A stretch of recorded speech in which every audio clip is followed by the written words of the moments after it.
Et moi, quand j'aurai été élevé de terre, j'attirerai à moi tous les hommes. Alléluia. Évangile de Jésus-Christ selon saint Luc. En ce temps-là, comme Jésus avait expulsé un démon, certains dirent, c'est par Béelzéboul, le chef des démons, qu'il expulse les démons. D'autres, pour le mettre à l'épreuve, cherchaient à obtenir de lui un signe venant du ciel. Jésus, connaissant leurs pensées, leur dit, tout royaume divisé contre lui-même devient désert, ses maisons s'écroulent les unes sur les autres. Si Satan, lui aussi, est divisé contre lui-même, comment son royaume tiendra-t-il?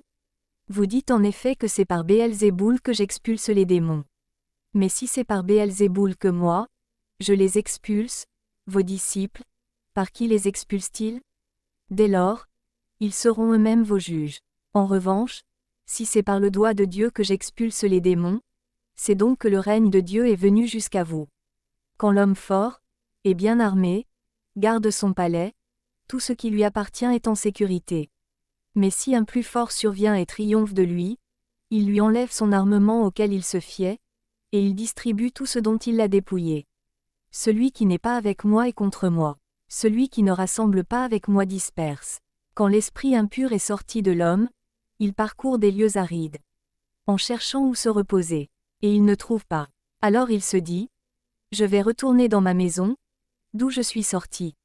En arrivant, il la trouve balayée et bien rangée. Alors il s'en va, et il prend d'autres esprits encore plus mauvais que lui, au nombre de 7. Ils entrent et s'y installent. Ainsi, l'état de cet homme-là est pire à la fin qu'au début. Acclamons la parole de Dieu.